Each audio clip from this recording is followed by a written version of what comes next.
Todos y bienvenidos al tercer capítulo del video tutorial que vamos a ir siguiendo para aprender Kotlin, Spring Boot y las tecnologías de Mongo, etcétera.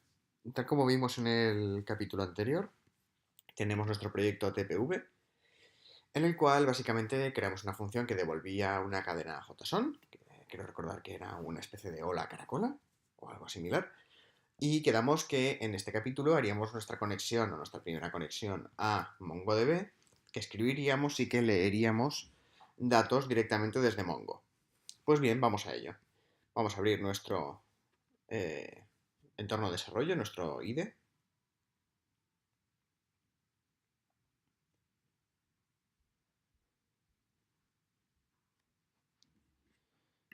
A ver, cancelamos, que este no es, y abrimos nuestro proyecto TPV.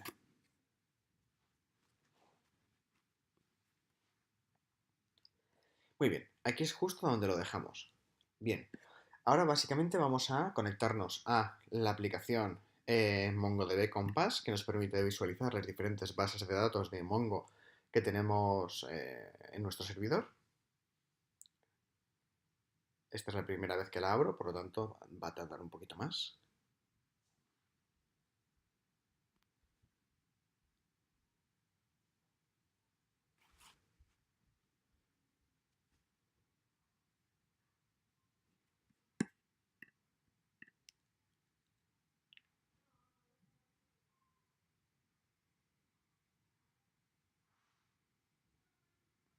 Datos.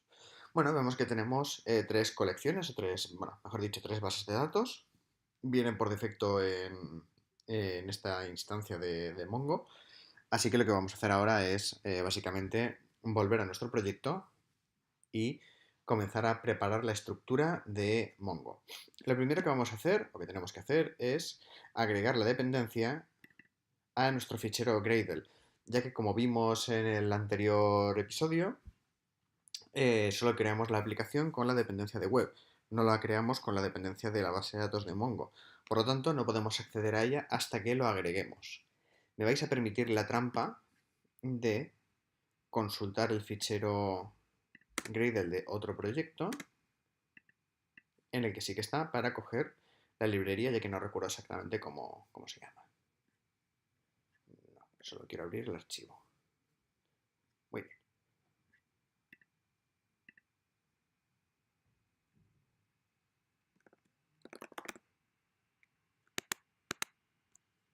Aquí está. Copiamos la línea de la implementación de Mongo y la vamos a copiar aquí. Al guardar, debemos de, bueno, automáticamente se pone Gradle a resolver las dependencias y a preparar la instalación del paquete. Si no da ningún error, vamos a sobreentender que ya está eh, instalada la dependencia. Vamos a cerrar aquí.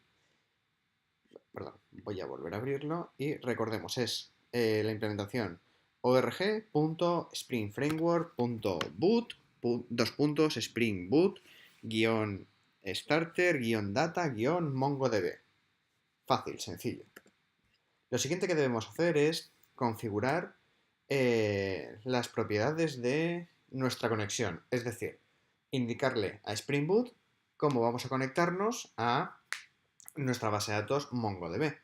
Para ello también voy a tomar prestado un ficherito del proyecto que tengo preparado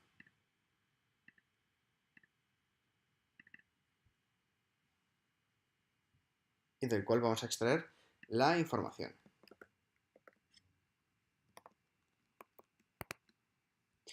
Nuestra base de datos la vamos a llamar, por ejemplo, prueba / TPV. No es necesario que la base de datos exista, ya que cuando grabemos las colecciones por primera vez, se creará automáticamente la base de datos. Una vez tenemos hecho esto, ya tenemos nuestra aplicación, aunque no lo parezca, conectada a MongoDB. Nos queda realizar la implementación de lo que se conocen como modelos y repositorios de datos. Para ello vamos a irnos a la carpeta donde tenemos nuestras carpetas y código fuente y vamos a crear dos nuevas carpetas, una que se llame models y otra que se llame repositories. Vamos a empezar con el modelo. En este ejemplo vamos a trabajar solo con un único modelo, que es el que vamos a insertar en la base de datos y luego vamos a leer. Vamos a crear una nueva clase de Kotlin y le vamos a llamar, por ejemplo, venta.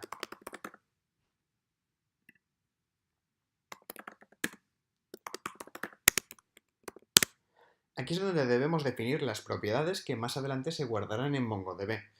Lo que a mí me parece más fascinante de MongoDB y en general de todos los sistemas ORM es que nosotros vamos a crear aquí un objeto con unas propiedades determinadas y gracias a la flexibilidad de MongoDB, cuando nosotros le digamos a Spring Boot guarda este objeto en la base de datos, se va a guardar con las propiedades.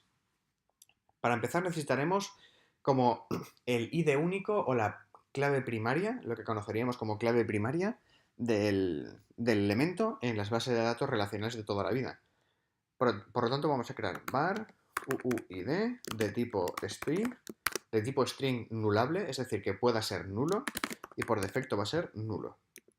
¿Por qué? Porque MongoDB trata una clave primaria como nula cuando un objeto es nuevo. Es decir, si nosotros creamos o instanciamos un objeto venta y su UUID es nulo, MongoDB va a suponer que no estamos modificando este objeto, sino que lo estamos creando de cero. Y por lo tanto, lo insertará como nuevo en la base de datos. ¿Cómo le decimos a Spring Boot y a MongoDB que esto en concreto es la clave primaria? Con la anotación @ i mayúscula d, id, del paquete org Spring Framework Data Annotation. Vamos a crear algunas propiedades más para hacer la prueba. Por ejemplo, var cliente de tipo string y var precio de tipo double. Bien, con esto tenemos el modelo básico con el que vamos a trabajar. Ahora tenemos que crear un repositorio. ¿Qué es un repositorio? Bien, para los frameworks como Hibernate, la implementación que tiene Spring Boot de la persistencia, ¿vale? La persistencia es esta manera de coger los objetos que están en memoria cuando nosotros creamos el objeto venta y transferirlos a la base de datos, ¿vale? Eso se conoce como persistencia en informática o en programación. Vale, la manera que tiene Spring Boot de trabajar con la persistencia es mediante los repositorios. Digamos que lo que se comunica con la base de datos no son los modelos, a diferencia de los frameworks como Symfony o Laravel, que es el propio modelo al que tú le dices que se guarde, que se borre, que se modifique. No, aquí tenemos un objeto intermedio que actúa como una interfaz que se va a encargar de guardar estos objetos, de eliminarlos, de encontrarlos, etc. Para ello vamos a crear una nueva interfaz. A mí me gusta llamarlo siempre el nombre del modelo repo, es decir, venta repo. Ahora debemos extender es decir, esta interfaz tiene que extender una superclase de MongoRepository. Es decir, que esta clase es de tipo MongoRepository, la cual es una colección del tipo venta y del tipo o su identificador está dotado por un string. Bien, simplemente con esto ya tenemos la estructura preparada para poder insertar y leer desde la base de datos. Ahora nos vamos a ir a nuestro controlador Home Controller y vamos a crear una nueva función que se llame fun escribe. Y crearemos otra que se llame leer. Con estas dos funciones iremos creando nuevos objetos y los iremos leyendo a su vez. Tal como vimos en el tutorial anterior, vamos a decirle cuál va a ser la ruta de escribe y de leer.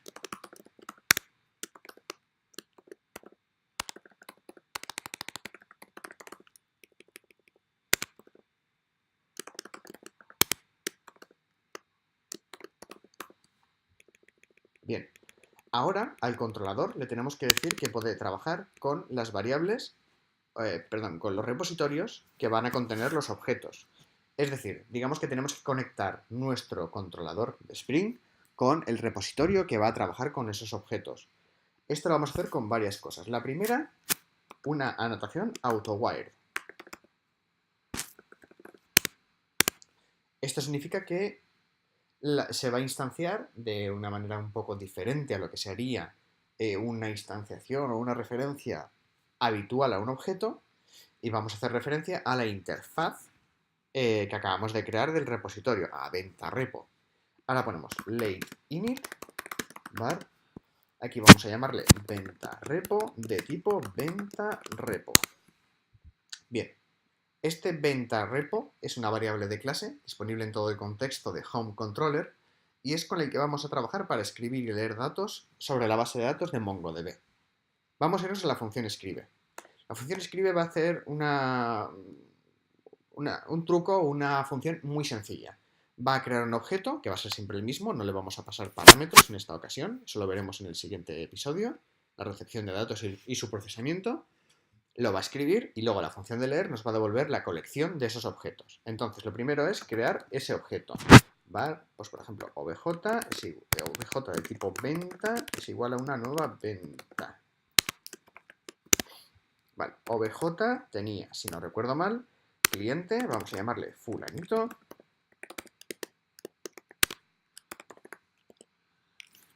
Y el precio vamos a ponerle 32,65. Por poner también un número, 32 directamente. Bueno, 65 porque es un double y si no, no me deja asignarle un entero directamente. Aquí es donde viene la magia.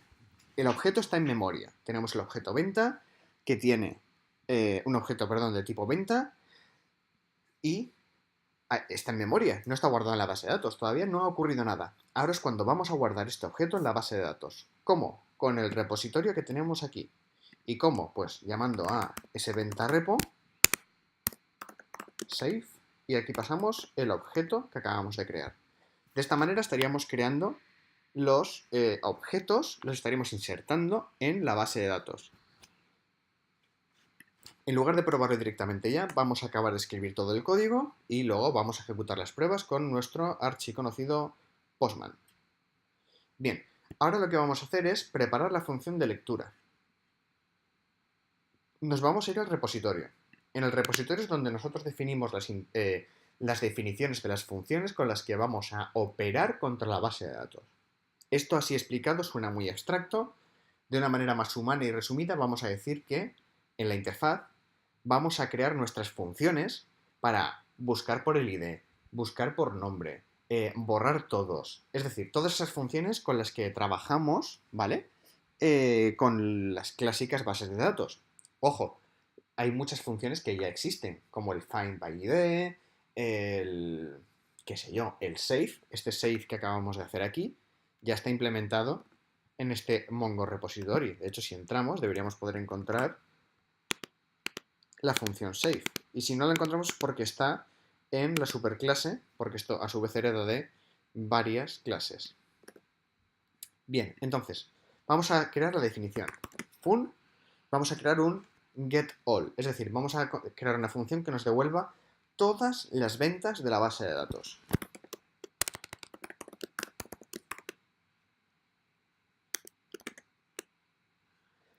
Por lo tanto, creemos una función de findAll, como nos las va a devolver todas, no necesitamos necesariamente pasar ningún parámetro, simplemente las queremos todas. ¿Y qué tenemos que devolver? Es decir, esta función tiene un retorno, por eso he puesto 2 puntos. Y aquí vamos a poner que quiero devolver una lista de tipo venta.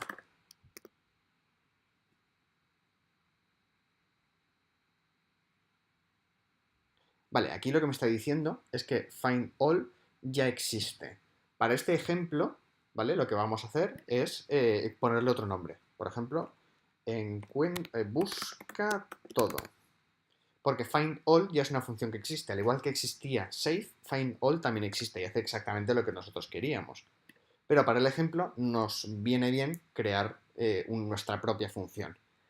Vale, aquí de nuevo en el controlador de home vamos a llamar a esta función de findAll o busca todo, que nos va a devolver todas las iteraciones de todos los elementos, que tenemos guardados en la colección venta, a una variable y esa variable la vamos a convertir en una cadena JSON. ¿Cómo hacemos esto? Bien, lo primero es preparar el objeto de la llegada, es decir, aquí pondríamos un var ventas de tipo list de venta y esto aquí es igual a el repositorio de ventas busca todo. Esto también funcionaría si pusiésemos find all, porque find all ya es una función que existe en la superclase Mongo Repository. Vamos a intentarlo directamente con el busca todo. Bien, en este punto, en esta variable, en ventas, deberíamos tener una lista con todos los elementos que tenemos en la base de datos de tipo venta. Ahora lo que vamos a hacer es generar una cadena JSON con esos valores. Muy bien, entonces tenemos que decir que la función leer devuelve un string. Y aquí pondremos return object mapper write value as string ventas. Así de sencillo. Ahora ya nos queda ejecutar las pruebas y ver si funciona la primera. Vamos a arrancar la aplicación.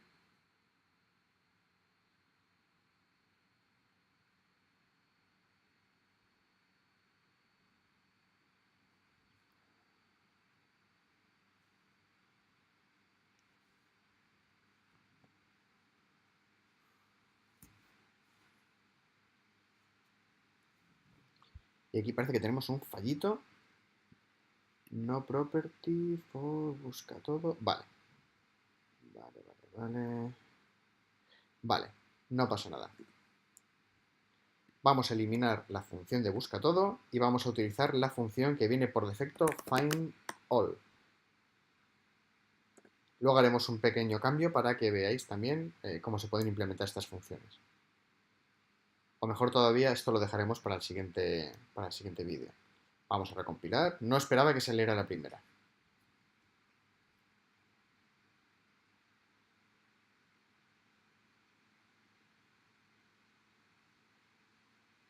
Muy bien. Ya tenemos la aplicación arrancada, así que ahora vamos a abrir nuestra ventanita del Chrome. Muy bien, esto lo tenemos aquí, perfecto. Vamos a pasar del Chrome y vamos a abrir nuestro Postman. Dentro de Postman lo que vamos a hacer es llamar primero que nada la función de escritura, que es la que nos va a permitir crear objetos nuevos en la base de datos. Luego rearrancaremos la aplicación en modo depuración para que podáis ir viendo paso por paso cómo ocurren las cosas en el código.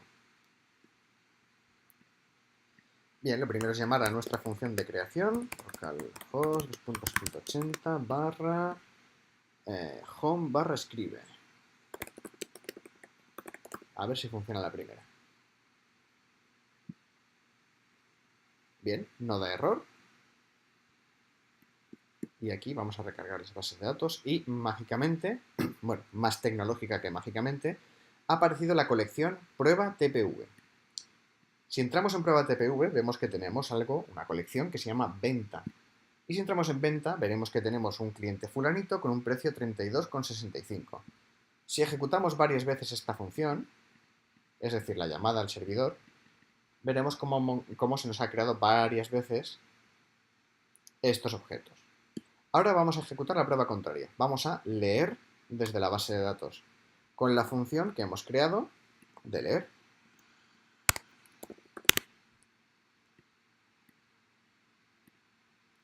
Y como podéis observar, nos devuelve exactamente todos los objetos de venta que contienen al cliente fulanito y a los 32,65 a nuestra interfaz. Vamos a detener la aplicación y la vamos a ejecutar punto por punto en depuración para que lo podamos ver más detenidamente, es decir, el cómo funciona.